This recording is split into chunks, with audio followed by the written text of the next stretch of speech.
And the answer is because we haven't learned history right.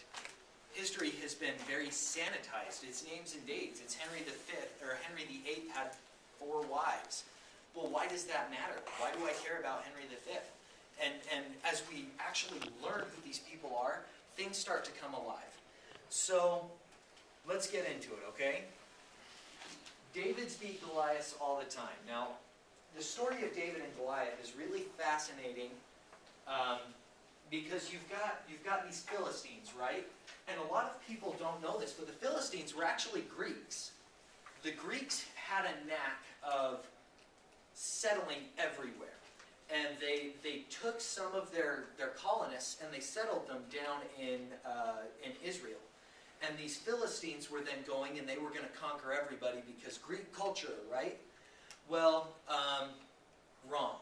They have this dude named Goliath of Gath, and they're on a warpath and they're going through the valley of Elah.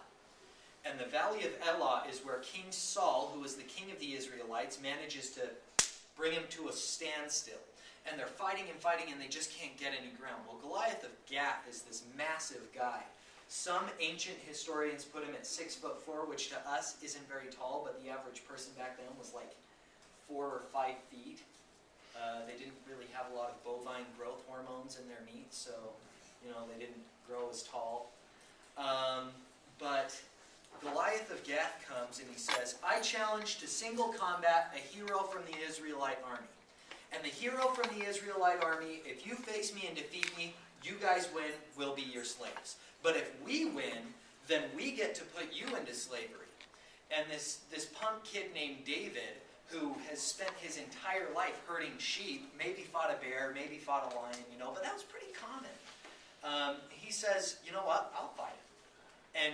And he goes down, has no heavy armor on, and I want you to think of like a medieval knight, right? The guy who's got the big heavy armor, the steel-plated armor, and he's got the mask that folds down. That's kind of what Goliath was wearing. He was so heavy that he had to have attendants help carry his armor down to the valley floor so that he could fight David. And he says to David, what am I, a dog that you should come and fight me with sticks? Because David's coming down with his shepherd's staff. Well, David, as he's coming down this hill, he's picking up stones. And he's loading them into his sling. And he gets ready, winds up, and throws it, right? Bam! Hits David right in the middle of the forehead. And it doesn't kill Goliath, but it does stun him and knock him over. And he's kind of like a turtle on his back. He can't get up, right? And David charges him, grabs Goliath's own sword, and cuts off his head. And he says, we win, and you're going to be our slaves. Kind of, right? So that's what the Bible says. That's kind of what the history books teach, but we've got it wrong. See, Goliath was probably a guy who had a medical condition called acromegaly. And what acromegaly is it's a tumor on your pituitary gland. And what that means is that the tumor grows and it gives you great size and great strength. But as it grows, it pushes on your eyes. And it makes it so that you can't see. David had one shepherd's staff. But Goliath said, you're going to come and fight me with sticks? Multiple. And he said, come to me so that we can fight. I can't see you. I need you to come to me so that we can fight. And David was a light infantry, but Goliath was a heavy infantry. He had all that armor, right?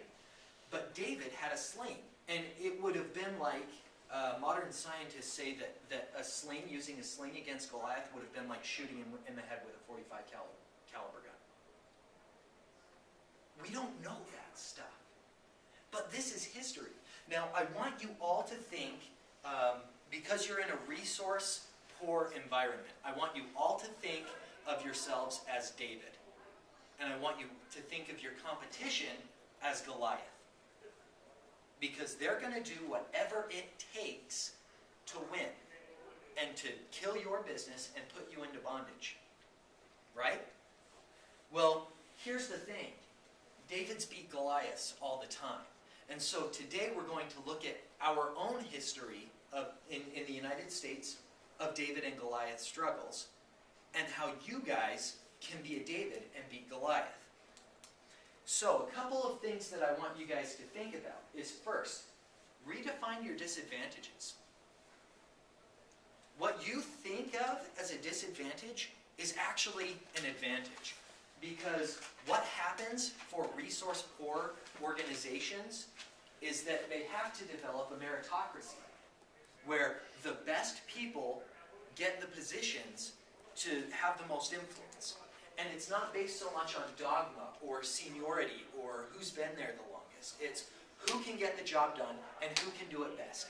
And I'm going to give that person the resources that they need to do it. And the second thing I want you guys to think of is this desirable difficulties theory. And it's a sociological theory that's basically when we have difficulties in our lives, in our businesses, these difficulties give us new skill sets because we have to develop them to survive, right? But it is those skill sets that later on give us success. So, you know what? Going to college is really hard. Getting a degree, going to a technical school, it's hard. It sucks. There's a lot of struggle there. But the skill sets that you will gain from that will give you the necessary tools to be successful later in life. So, today we're going to talk about the Revolution, the Civil War, and World War II. So, the Revolution, starting from scratch. In 1775, the Continental Congress decided, you know what? It's time to fight back. So they marshaled their militia, right? Well, their militia is kind of made up of farmers and business owners. It's like going to your neighbor and saying, hey, you know what? The federal government's been kind of tyrannical, and I think it's time that we stand up for our rights. Okay. What about the Navy SEALs? What about the Army Rangers? You know, that's what it was like. They were fighting a Goliath.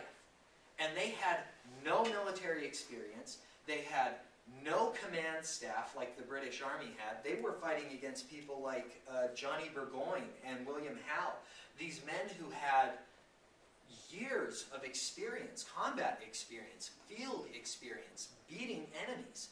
General George Washington had never led a major military force until 1775 when he was commissioned as the general of the Continental Forces. They're starting from scratch, and they are getting beaten hand over fist every time they fight. But Washington's strategy was, let's just live to fight another day. That's the key. We've got to keep the dream of the Revolution alive. We've got to do something. Well, in 1776, the year is just terrible. Washington gets driven out of New York. He gets beaten time and time again. The Continental Congress is saying, maybe it's time that we give this guy Charles Lee a chance, or maybe Horatio Gates. Maybe these guys have a better chance of winning more than George Washington.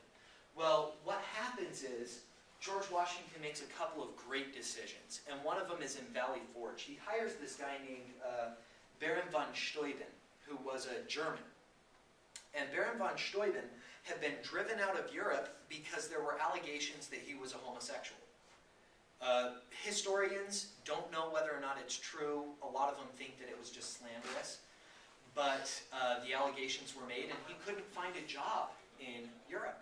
So he had to leave Europe, cross the Atlantic on a 3 to 6 month journey, come to the United States in the middle of winter, go to Valley Forge, where it's bitter cold, and say to General Washington, I'm here to train your men. And General Washington takes a risk. And he trains his men. And after the winter thaw of 1777, so you've got Valley Forge in 1776, the winter ends in 1777, and then there's a battle in New Jersey called the Battle of Monmouth Courthouse. And Monmouth Courthouse is really remarkable because George Washington's men are going up against some crack British troops, and they hold their own for the first time in the war. For the first time in the war, their militiamen don't break ranks and retreat. For the first time in the war, the militiamen are disciplined, and they're saying, no, you British, you stand away. The British used to have this tactic. It was a bayonet charge where they would affix these bayonets, and the bayonets were different. We like to picture them as like long Bowie knives. but theirs were in a triangle. And the reason they were in a triangle is because it's impossible to suture a triangular wound. And in fact, the Geneva Convention has outlawed triangular knives for that reason. So, these American soldiers used to break at a bayonet charge. Well, not today. And the Battle of Monmouth Courthouse really marks a turning point in the war where the British no longer have any chances of winning in the north, and they have to move south. And what happens is the battles in the south are guerrilla warfare, kind of like what we see in Iraq today. And you have these factions that are going against each other until finally General Washington is able to send a guy down there named Nathaniel Greene. And Nathaniel Greene takes command of the Southern forces, and they manage to play this cat and mouse game until they get the leader of the British forces in Yorktown. And they've held off long enough that the French reinforcements come, and the French Navy comes, and Yorktown is a port. And they manage to box the British forces in at Yorktown. And they have no chance of escape. And General Washington says, all right, it's time, we're going to lead a frontal assault, let's do this thing. And his French and American colleagues say, that's a bad idea. They are like really entrenched here. It would cost us thousands of men. So instead what they do is they do this tactic where we're just going to every day move our trench a couple feet closer to the enemy lines, inch by inch, and we'll starve them out. And that was the victory at Yorktown. It wasn't this grand battle, like you see in the movies. It was just this slow kind of action. But it ended the war. And so there are some amazing lessons that we can learn from this. The first one is, hire for potential, not experience. George Washington in 1775 is totally different from George Washington in 1781, when the war is finally over. He had grown. He had become the general, the father of our nation. You don't think of America without thinking of George Washington. You don't think of the Revolution without thinking of George Washington. But you wouldn't have thought that in 1775. He developed the skills that he needed because of that theory of desirable difficulties. And the second one is train the people that you have. Sometimes what you'll find is that you want to make a hire because you think it would solve all your problems.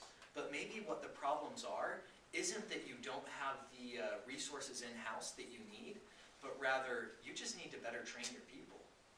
The Americans could have gotten 1,000 more people on the field, but it wouldn't have made a difference if those people kept retreating. They had to train their people to stand firm, and then at Monmouth Courthouse it made a difference.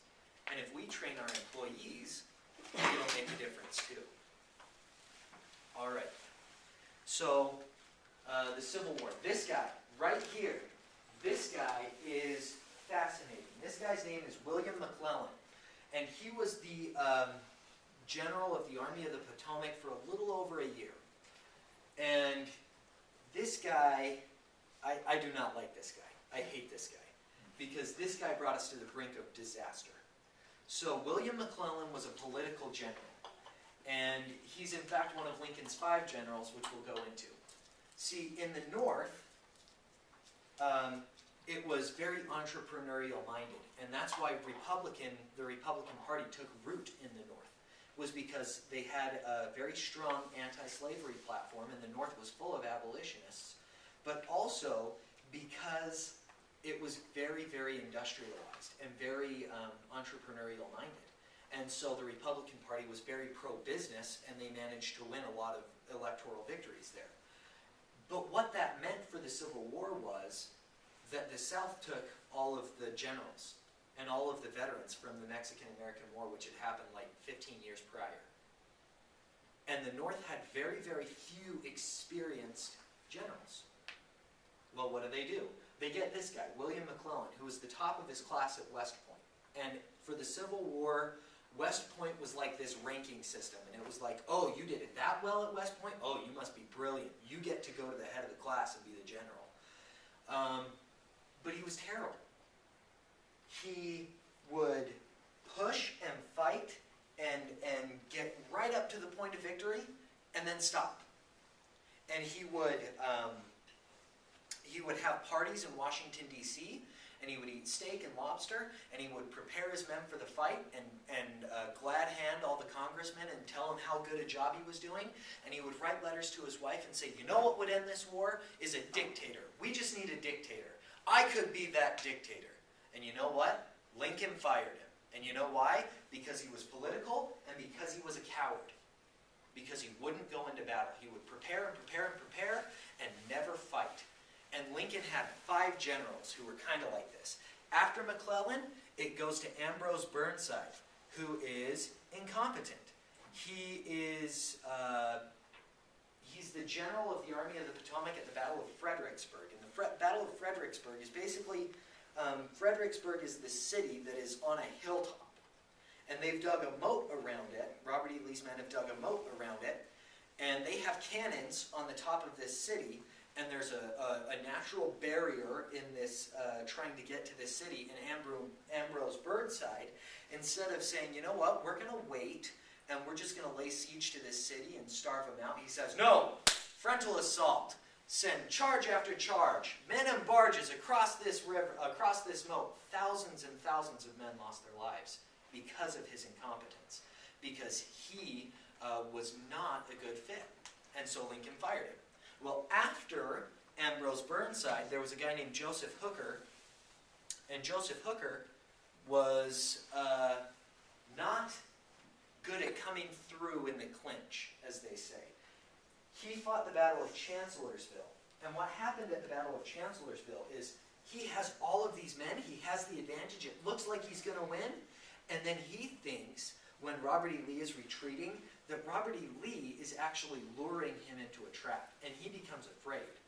And because of that, he doesn't order an attack at a critical moment. And Robert E. Lee manages to take what would have been a resounding defeat, what could have ended the war, and launch a counterattack that turns what would have been a defeat into a victory. Ambrose Burnside gets fired. Well, then you go to Joseph Hooker gets fired. Then you go to George Meade, and George Meade wins at the Battle of Gettysburg, right? But the thing about George Meade is that George Meade didn't learn a thing called momentum. And momentum is just like the concept in physics that an object in motion tends to stay at motion and an object at rest tends to stay at rest unless acted upon by some outside force, right? One of Newton's first laws. Well, momentum is the same thing in military terms. If we have momentum, it means that we should continue going. And if we lose that momentum, we lose energy, we lose opportunities. And it's the same in business, and it's the same in the military. Well, he has the chance at the end of the Battle of Gettysburg to destroy Lee and end the war, and he doesn't do it. Well, the final general is Ulysses S. Grant, who is one of my personal heroes. If you ever get a chance, read about this guy. He is awesome. He is like the quintessential American story. He comes up from a very lower middle class family, does terrible in business, and ends up saving the country pretty much. I like to consider him kind of like George Washington 2.0. But what happens with Grant is he never loses a battle. Over the course of the entire war, Grant never lost a battle. And Abraham Lincoln starts to take notice of him. The same day that we were fighting the Battle of Gettysburg, it was the same day that Grant was taking all of the Mississippi River Valley and effectively ending the war in the West. And Lincoln says, we got to get this guy over here. So he brings Grant over. He meets with Grant and William T. Sherman, who was kind of Grant's second in command, and they hatch this plan. And the plan is this. Sherman is going to cut the South in half, and he's going to destroy their industrial centers and their will to fight. And that's what the March to the Sea was. If you've ever seen Gone with the Wind, it talks about the burning of Atlanta. That was Sherman. And Sherman basically had no supply line.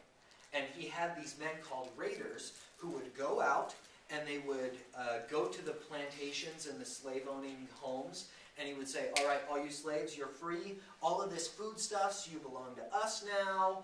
And if you fight, well, we're just going to burn your house down. And it effectively ended the war because the South didn't want to lose their stuff. Well, you get to the point where in the South is losing the will to fight. In the North, Robert E. Lee is fighting against Ulysses S. Grant, and Ulysses S. Grant manages to outmaneuver Lee and cut off his supply line, and Lee's men are deserting and starving, and Grant manages one final battle at the Battle of Appomattox Courthouse, and Lee has to surrender or face mass desertion and starvation of his men. And that ends the war. So there are a couple of lessons here that we can take. The first one is, when you hire, ensure a cultural fit. Who's heard of Google? Who's heard of Facebook? Facebook and Google care less about what you have done and more about ensuring that you fit culturally into the company. That's higher up on their list of what they want than any other thing. It seems to me that they're doing pretty good, that maybe we might want to adopt that. So ensure a cultural fit. That's why Lincoln was moving through generals so quickly.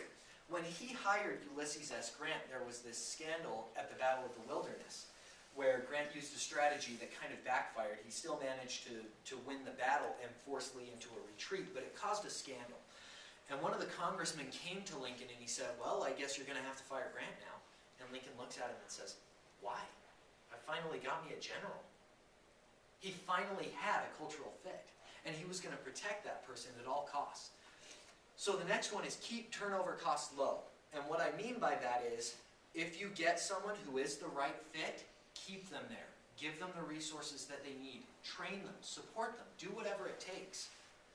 And then the final one is identify strengths and place people accordingly. That is exactly what Grant did with Sherman.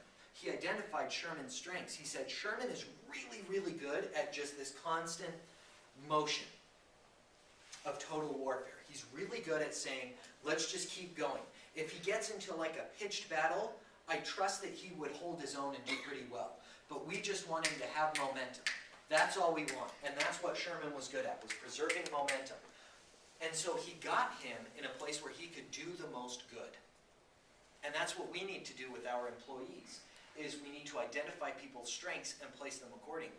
It's like I said earlier, sometimes we may think that we need to hire somebody, but if we identify someone in our company who could do that job, and we feel like that's a real strength for them, not that they can be a placeholder, but that they can do that job and that could be a strength for them, then why not put them there and save ourselves the money? All right, moving on to World War II. This story is awesome. This is like, yeah, America! So, the Battle of the Bulge.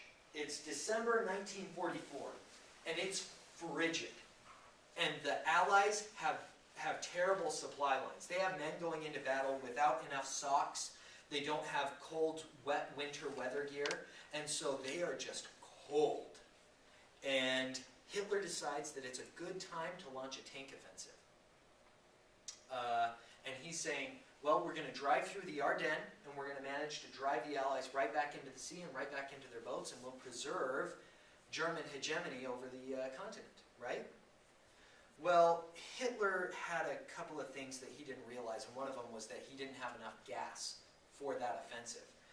But the Battle of the Bulge was basically that offensive, was we're going to catch the Allies while they don't have enough supplies, and we're basically going to drive them to the sea. And what it managed to do was, you imagine the U.S. lines, the Allied lines, and then the German lines, right? And it goes, and makes like this big bulge in the lines, and that's why it's called the Battle of the Bulge. Well, the 101st were this elite group of paratroopers that were experienced. They had fought in D-Day and had just been fighting and fighting. They had fought in an attack in Denmark called Operation Market Garden and had to be pulled back. And they were put in this tiny town called Bastogne. And Bastogne was kind of like all right, these guys deserve a rest. Well then, December 15th, 1944 happens, and the Battle of the Bulge manages to bring the lines all the way past Bastogne. And the SS tank commander has surrounded Bastogne in the 101st. And he says to the general, General McAuliffe, he says, you are surrounded, and we will exterminate you unless you surrender. And General McAuliffe gives the gutsiest answer ever. It's one word. Nuts. Basically saying, you know what? We're going to fight, and we're going to win, and you're going to have to deal with it. Well, they fight, and Eisenhower manages to send in airborne supplies and resupply them. The lines get pushed back, and the 101st end up winning that battle and holding this key crossroads town of Bastogne. And it's just an amazing story. Well, here's the lesson.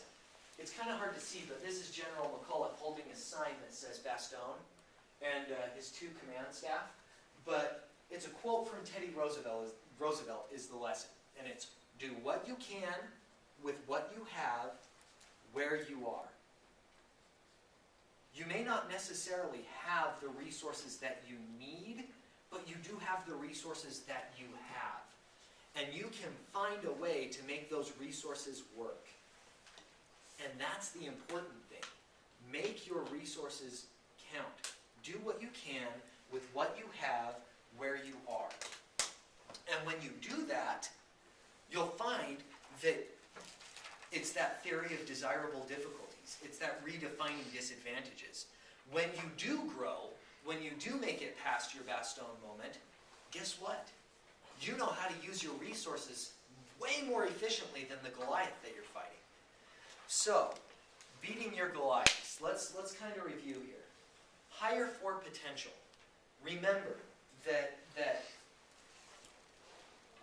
people have a lot of potential and don't generally want to violate our expectations. They want to be the person that we want them to be. And if we give them the resources, and if we truly believe that they have potential, hire for potential, not necessarily experience. Because those Goliaths are going to be hiring for experience. And the people that you really would want, you may not be able to get. The second one is invest in your team. Remember, Washington trained his men, and because of that, they won the Battle of Monmouth Courthouse. Lincoln invested in Ulysses S. Grant and William T. Sherman, and he ended the war. Eisenhower made sure that the supplies got to the people in Bastogne, and they were able to push back the enemy lines. Ensure your cultural fit. When you're hiring, make sure that somebody fits into your culture. Because that cultural fit oftentimes is a lot more important. Skills can be taught. Skills are taught every day. Character is something that takes a lot longer to attain. Personality is something that doesn't change overnight very often. Cultural fit is very important. And finally, make do with what you have. Learn how to use your resources well now, so that when you are in a position where it's really time to turn the guns on the Goliaths, you'll know how to use them. Any questions?